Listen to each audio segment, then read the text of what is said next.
ಸಾಯಿಯವರು ಮೇರೆಯುಳ್ಳವರಲ್ಲ, ಪರಿಮಿತವಾದವರಲ್ಲ. ಇರುವೆ ಮುಂತಾದ ಕ್ರಿಮಿಕೀಟಗಳಿಂದ ಹಿಡಿದು ಬ್ರಹ್ಮನವರೆಗೂ ಇರುವ ಚರಾಚರಗಳಲ್ಲಿಯೂ ವ್ಯಾಪಿಸಿರುತ್ತಾರೆ. ಸಾಯಿಬಾಬಾ ಅವರು ವೇದಜ್ಞಾನದಲ್ಲಿಯೂ ಬ್ರಹ್ಮಜ್ಞಾನದಲ್ಲಿಯೂ ಪರಿಣಿತರಾಗಿದ್ದರು. ಇವೆರಡರಲ್ಲಿಯೂ ಪರಿಣಿತರಾಗಿದ್ದುದರಿಂದ ಅವರನ್ನು ಸದ್ಗುರುವೆಂದು ಕರೆಯುವುದು ಸೂಕ್ತವಾಗಿದೆ. ಯಾರು ತಮ್ಮ ಭಕ್ತರನ್ನು ಜಾಗೃತಗೊಳಿಸಿ ಬ್ರಹ್ಮಜ್ಞಾನವನ್ನು ನೀಡದೇ ಇರುತ್ತಾರೆಯೋ ಅಂತಹವರನ್ನು ಸದ್ಗುರುವೆಂದು ಕರೆಯಲು ಬರುವುದಿಲ್ಲ. ಜನ್ಮವನ್ನು ಕೊಡುವವನು ತಂದೆ, ಅದರ ಹಿಂದೆಯೇ ಸಾವು ಬರುತ್ತದೆ. ಆದರೆ ಸದ್ಗುರುವು ಜನನ ಮರಣಗಳಿಂದ ನಮ್ಮನ್ನು ದೂರ ಮಾಡುತ್ತಾನೆ. ಆದುದರಿಂದ ಅವನು ಎಲ್ಲರಿಗಿಂತಲೂ ದಯಾಮಯನು.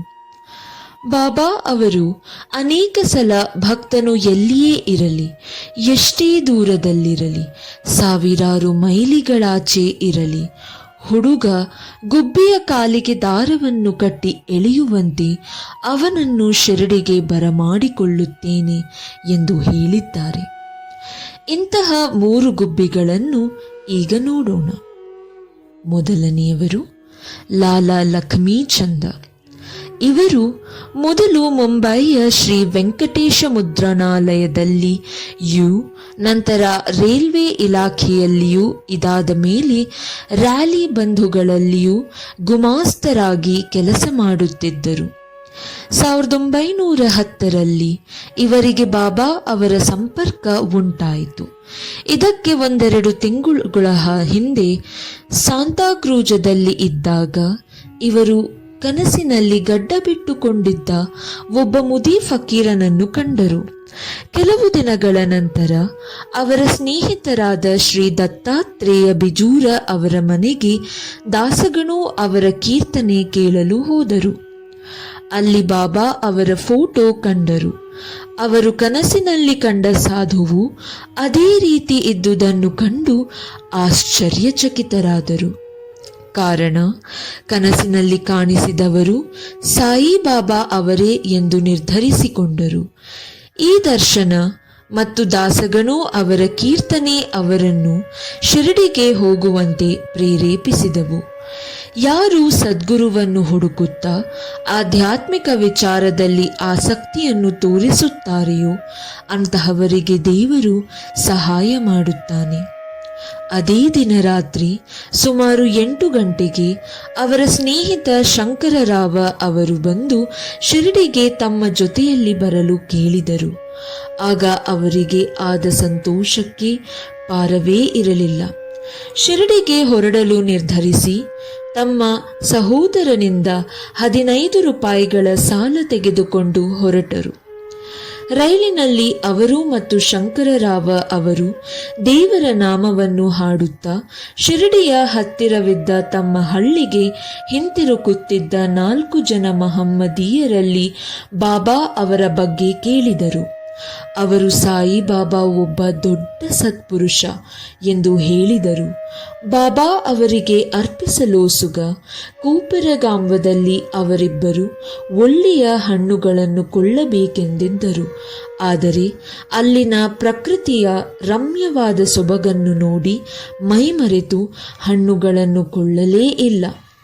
ಶಿರಡಿಯನ್ನು ಸಮೀಪಿಸುತ್ತಲೇ ಹಣ್ಣುಗಳ ನೆನಪಾಯಿತು.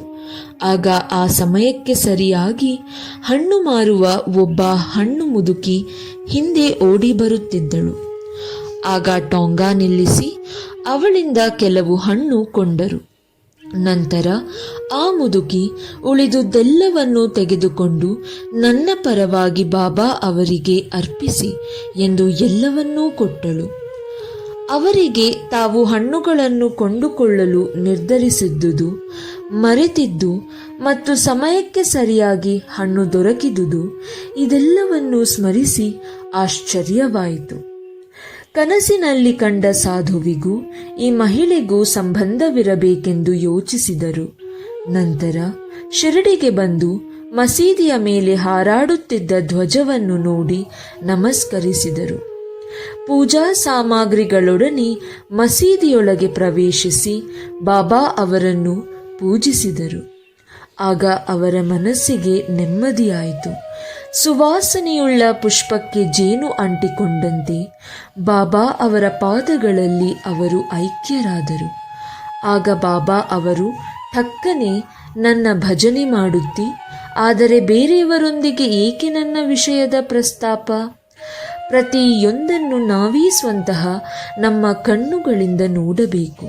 ಇತರರನ್ನು ಕೇಳುವ ಅಗತ್ಯವೇನು? ಮಾರವಾಡಿಯಿಂದ ಸಾಲ ತೆಗೆದುಕೊಂಡು ನನ್ನ ದರ್ಶನ ಪಡೆಯುವ ಅವಶ್ಯಕತೆ ಏನಿತ್ತು? ಈಗ ನಿನ್ನ ಆಶೆ ತೃಪ್ತಿಯಾಯಿತೆ ಎಂದು ಕೇಳಿದರು. ಇದನ್ನು ಕೇಳಿದ ಲಕ್ಷ್ಮೀಚಂದರಿಗೆ ಬಾಬಾ ಅವರ ಸರ್ವಜ್ಞತ್ವವು ವೇದ್ಯವಾಯಿತು. ತಮ್ಮ ಮನೆಯಿಂದ ಶಿರಡಿಯವರೆಗೂ ನಡೆದ ವಿಷಯ ಬಾಬಾ ಅವರಿಗೆ ಹೇಗೆ ಗೊತ್ತಾಯಿತು ಎಂಬುದನ್ನು ತಿಳಿಯಲು ಅವರು ಶಕ್ತರಾಗಲಿಲ್ಲ. ತಮ್ಮ ದರ್ಶನ ಪಡೆಯುವುದಕ್ಕೆ ಅಥವಾ ಯಾತ್ರೆ ಮಾಡುವುದಕ್ಕೆ ಯಾರೂ ಸಾಲ ಮಾಡಬಾರದೆಂಬುದೇ ಬಾಬಾ ಅವರ ಇಚ್ಛೆಯಾಗಿದ್ದಿತು. ಶಿರಾ. ಲಕ್ಷ್ಮೀಚಂದರು ಮಧ್ಯಾಹ್ನದ ಊಟಕ್ಕೆ ಕುಳಿತಾಗ ಭಕ್ತರೊಬ್ಬರಿಂದ ಶಿರಾ ಪ್ರಸಾದ ದೊರಕಿತು. ಅದನ್ನು ಸಂತೋಷದಿಂದ ಸ್ವೀಕರಿಸಿದರು. ಮರುದಿನವೂ ಅದು ಮತ್ತೆ ಸಿಗುವುದೇನೋ ಎಂದು ಕಾಯ್ದು ವಿಫಲರಾದರು. ಅದನ್ನು ತಿನ್ನಬೇಕೆಂಬ ಆಶೆ ಹೆಚ್ಚಾಯಿತು. ಮಾರನೇ ದಿನ ಮಧ್ಯಾಹ್ನ ಆರತಿ ಸಮಯ ಬಾಪೂ ಸಾಹೇಬರು ಸಾಯಿಬಾಬಾ ಅವರಿಗೆ ಈ ದಿನ ನೈವೇದ್ಯಕ್ಕೆ ಏನು ತರಲಿ ಎಂದು ಕೇಳಲು ಬಾಬಾ ಶಿರಾ ತೆಗೆದುಕೊಂಡು ಬಾ ಎಂದರು. ಆಗ ಜೋಗರು ಪಾತ್ರೆ ತುಂಬ ಶಿರಾ ತಂದರು. ಲಕ್ಷ್ಮೀಚಂದರಿಗೆ ಬಹಳ ಹಸಿವಾಗಿದ್ದಿತು. ಅಲ್ಲದೆ ಬೆನ್ನು ನೋವಿನಿಂದ ಸಂಕಟ ಪಡುತ್ತಿದ್ದರು. ಆಗ ಸಾಯಿಬಾಬಾ ಅವರನ್ನು ಕುರಿತು, ಈ ಶಿರಾ ತೆಗೆದುಕೋ, ಬೆನ್ನಿಗೆ ಔಷಧ ಬೇಕಾಗಿದೆ ಎಂದರು. ಆಗಲೂ ಸಹ ಬಾಬಾ ಅವರು ತಮ್ಮ ಮನೋ ಇಂಗಿತ ಅರಿತದ್ದನ್ನು ಕಂಡು ಆಶ್ಚರ್ಯಚಕಿತರಾದರು. ಬಾಬಾ ಅವರಿಗೆ ದೃಷ್ಟಿ. ಈ ಸಂದರ್ಭದಲ್ಲಿ ಲಕ್ಷ್ಮೀಚಂದ ಒಂದು ದಿನ ಚಾವಡಿ ಮೆರವಣಿಗೆಯನ್ನು ನೋಡಿದರು. ಆಗ ಬಾಬಾ ಅವರು ಕೆಮ್ಮಿನಿಂದ ನರಳುತ್ತಿದ್ದರು. ಬಾಬಾರವರಿಗೆ ದೃಷ್ಟಿ ಆಗಿದೆ ಎಂದು ಅವರು ಭಾವಿಸಿದರು. ಬಾಬಾ ಅವರು ಮಸೀದಿಯಲ್ಲಿ ಶ್ಯಾಮ ಅವರನ್ನು ಕುರಿತು, ನಿನ್ನೆ ನಾನು ಕೆಮ್ಮಿನಿಂದ ನರಳುತ್ತಿದ್ದೆ, ಯಾರದೂ ಕೆಟ್ಟ ದೃಷ್ಟಿ ಇರಬೇಕಲ್ಲವೇ ಎಂದರು. ಇದನ್ನು ಕಂಡ ಲಕ್ಷ್ಮೀಚಂದರು ಬಾಬಾ ಅವರ ಪಾದಗಳಿಗೆ ಎರಗಿ, ನಿಮ್ಮ ದರ್ಶನದಿಂದ ನಾನು ಧನ್ಯನಾದೆ, ನಾನೇ ಭಾಗ್ಯವಂತ. ಯಾವಾಗಲೂ ದಯಾಮಯರಾಗಿ ನನ್ನನ್ನು ಕಾಪಾಡಿ. ನಿಮ್ಮ ಹೊರತಾಗಿ ನನಗೆ ಬೇರೆ ದೇವರಿಲ್ಲ. ನಮ್ಮ ಮನಸ್ಸು ಯಾವಾಗಲೂ ನಿಮ್ಮ ಭಜನೆಯಲ್ಲಿಯೇ ನಿರತವಾಗಿರಲಿ. ಯಾವಾಗಲೂ ನಿಮ್ಮ ದಯೆಯಿಂದ ನಮ್ಮ ಕಷ್ಟಗಳೆಲ್ಲವೂ ದೂರವಾಗಿರಲಿ. ಯಾವಾಗಲೂ ನಿಮ್ಮ ನಾಮಸ್ಮರಣೆ ಮಾಡುವ ಯೋಗ ದೊರಕಲಿ ಎಂದರು. ಆಮೇಲೆ ಬಾಬಾ ಅವರ ಆಶೀರ್ವಾದ ಮತ್ತು ಉದಿಯನ್ನು ಪಡೆದು ದಾರಿಯಲ್ಲಿ ಬಾಬಾ ಅವರ ಕೀರ್ತಿಯನ್ನು ಹಾಡುತ್ತಾ ಮನೆಗೆ ಸೇರಿದರು. ಈ ರೀತಿ ಅವರು ಬಾಬಾರವರ ಪರಮ ಭಕ್ತರಾಗಿ ಶಿರಡಿಗೆ ಹೋಗುವವರ ಜೊತೆಯಲ್ಲಿ ಹೂವು, ಕರ್ಪೂರ ಇವುಗಳನ್ನು ತಪ್ಪದೇ ಕಳುಹಿಸಹತ್ತಿದರು. ಬರ್ಹಾಂಪುರದ ಮಹಿಳೆ. ಬರ್ಹಾಂಪುರದ ಮಹಿಳೆಯೊಬ್ಬಳು ಬಾಬಾ ಅವರು ತಮ್ಮ ಬಾಗಿಲಿಗೆ ಭಿಕ್ಷೆಗೆ ಬಂದಿರುವುದನ್ನು ಕನಸಿನಲ್ಲಿ ಕಂಡಳು. ಎದ್ದು ನೋಡಲು ಬಾಗಿಲ ಬಳಿ ಯಾರೂ ಇರಲಿಲ್ಲ. ಅವಳು ಆನಂದಭರಿತಳಾಗಿ ಮನೆಯವರೆಲ್ಲರಿಗೂ ಕನಸಿನಲ್ಲಿ ಹೇಳಿದಳು. ಅವಳ ಪತಿಯು ಅಂಚೆ ಇಲಾಖೆಯಲ್ಲಿ ಕೆಲಸದಲ್ಲಿದ್ದನು. ನಂತರ ಅವನಿಗೆ ಅಂಕೋಲಕ್ಕೆ ವರ್ಗವಾಯಿತು. ಆಗ ದಂಪತಿಗಳೀರ್ವರು ಶಿರಡಿಗೆ ಹೋಗಿ ಬಾಬಾ ಅವರ ದರ್ಶನವನ್ನು ಪಡೆಯಲು ನಿಶ್ಚಯ ಮಾಡಿದರು. ಹಾಗೆಯೇ ಪ್ರಯಾಣ ಬೆಳೆಸಿದರು. ದಾರಿಯಲ್ಲಿ ಗೋಮತಿ ತೀರ್ಥ ಸ್ನಾನ ಮಾಡಿ ಶಿರಡಿಗೆ ಬಂದು 2 ತಿಂಗಳು ತಂಗಿದರು. ಪ್ರತಿದಿನ ಮಸೀದಿಗೆ ಹೋಗಿ ಇಬ್ಬರು ಬಾಬಾ ಅವರ ಪೂಜೆ ಮಾಡಿ ಆನಂದದಿಂದ ಕಾಲ ಕಳೆಯುತ್ತಿದ್ದರು. ಬಾಬಾ ಅವರಿಗೆ ಕಿಚಡಿಯನ್ನು ಅರ್ಪಿಸಲೋಸುಗವೇ ಅವರು ಶಿರಡಿಗೆ ಬಂದಿದ್ದರು. ಆದರೆ ಕಾರಣಾಂತರಗಳಿಂದ ಅದು ಸಾಧ್ಯವಾಗಿರಲಿಲ್ಲ. ಆ ಮಹಿಳೆಗೆ ಇದನ್ನು ತಡೆಯಲಾಗಲಿಲ್ಲ. ಕೊನೆಗೆ 15ನೇ ದಿನ ಕಿಚಡಿ ತಯಾರಿಸಿ ಮಧ್ಯಾಹ್ನ ಮಸೀದಿಗೆ ತೆಗೆದುಕೊಂಡು ಬಂದಳು. ಅಷ್ಟು ಹೊತ್ತಿಗೆ ಬಾಬಾ ಅವರು ಇತರರೊಡನೆ ಆಗಲಿ ಊಟಕ್ಕೆ ಕುಳಿತಿದ್ದರು. ತೆರೆ ಹಾಕಿದಾಗ ಯಾರಿಗೂ ಒಳಗೆ ಹೋಗಲು ಅನುಮತಿ ಇರಲಿಲ್ಲ. ಆದರೆ ಅವಳು ಧೈರ್ಯ ಮಾಡಿ ಒಳಗೆ ನುಗ್ಗಿದಳು. ಬಾಬಾ ಅವರು ಕೂಡಲೇ ಅವಳಿಂದ ಕಿಚಡಿ ತೆಗೆದುಕೊಂಡು ಸಂತೋಷದಿಂದ ಊಟ ಮಾಡತೊಡಗಿದರು. ಇದನ್ನು ನೋಡಿ ಅಲ್ಲಿದ್ದವರೆಲ್ಲರೂ ಆಶ್ಚರ್ಯಗೊಂಡರು.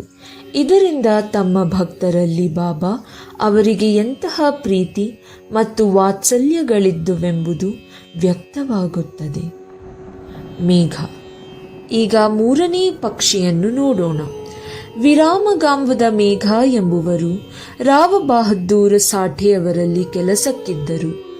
ಅವರು ಶಿವಭಕ್ತರಾಗಿದ್ದು ಯಾವಾಗಲೂ ಓಂ ನಮಃ ಶಿವಾಯ ಎಂಬ ಪಂಚಾಕ್ಷರಿಯನ್ನು ಜಪಿಸುತ್ತಿದ್ದರು. ಅವರಿಗೆ ಗಾಯತ್ರಿ ಜಪವಾಗಲಿ ಸಂಧ್ಯಾವಂದನೆಯಾಗಲಿ ಬರುತ್ತಿರಲಿಲ್ಲ.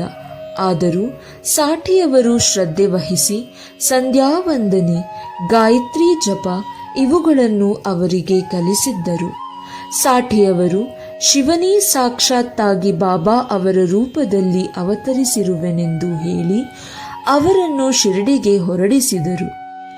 ಬಡೋಚ ರೈಲ್ವೆ ನಿಲ್ದಾಣದಲ್ಲಿ ಸಾಯಿಬಾಬಾ ಮಹಮ್ಮದೀಯರೆಂದು ಅವರಿಗೆ ತಿಳಿದಾಗ ತಮ್ಮ ಧರ್ಮಕ್ಕೆ ಭಂಗ ಬರುವುದೆಂದು ಮೇಘ ಅಲ್ಲಿಗೆ ಹೋಗುವುದನ್ನು ತಪ್ಪಿಸಿಕೊಳ್ಳಲು ಪ್ರಯತ್ನಪಟ್ಟರು.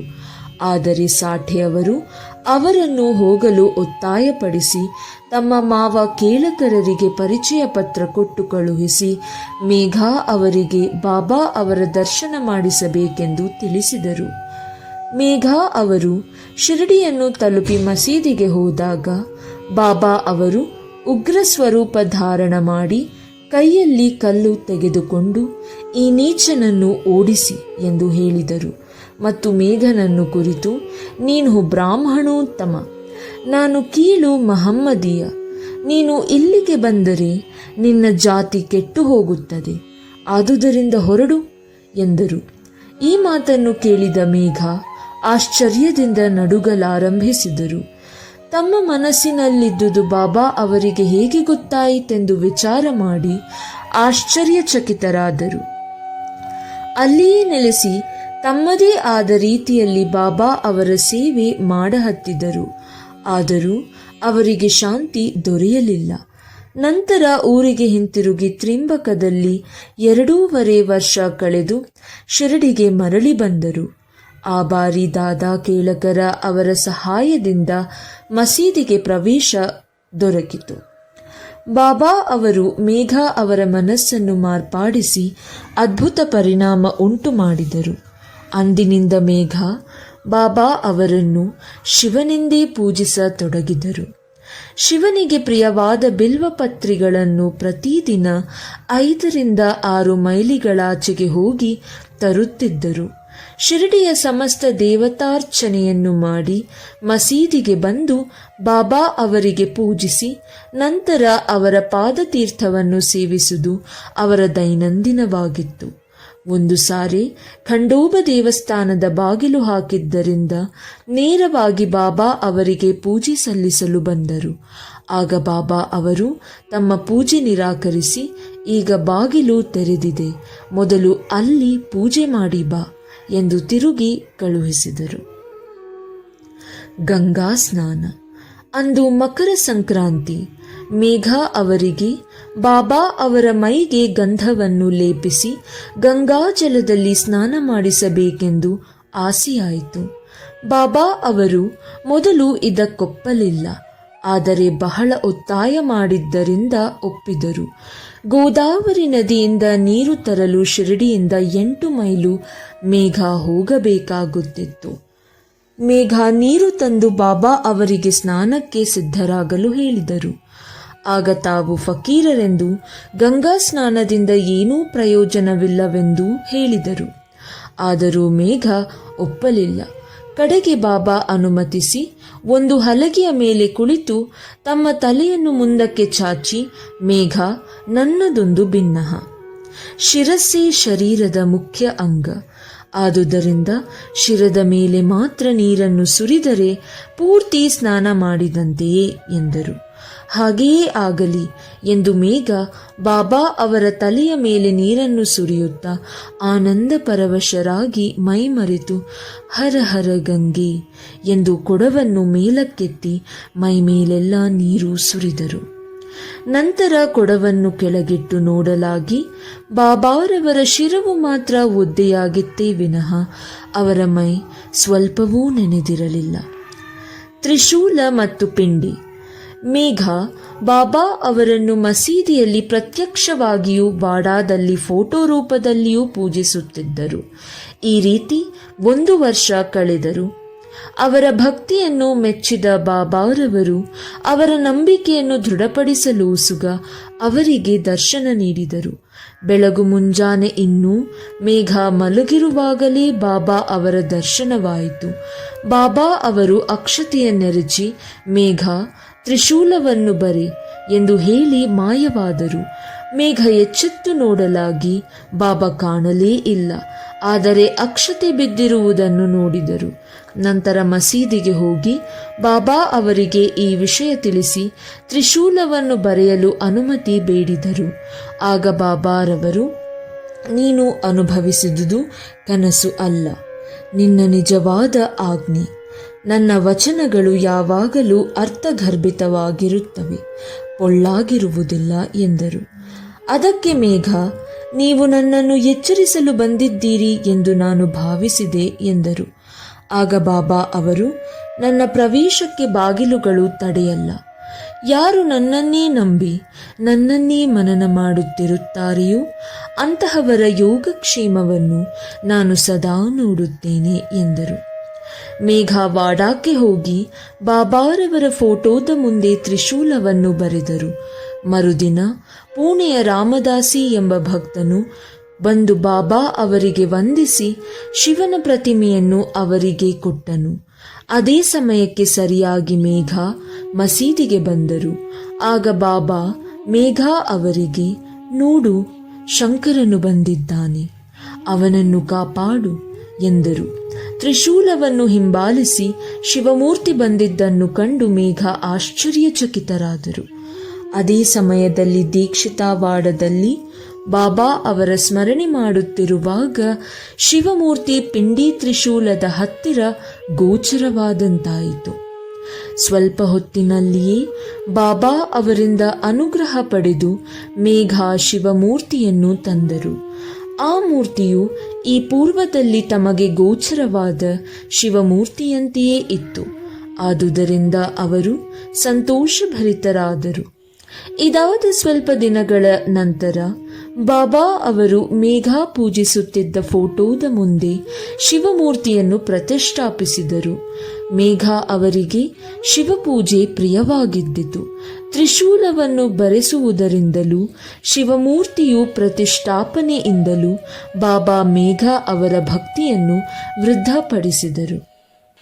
ಈ ರೀತಿ ಅನವರತವಾಗಿ ಬಾಬಾ ಅವರ ಪೂಜೆಯನ್ನು ಮಾಡುತ್ತಾ ಮೇಘ 1912ರಲ್ಲಿ ಸ್ವರ್ಗಸ್ಥರಾದರು.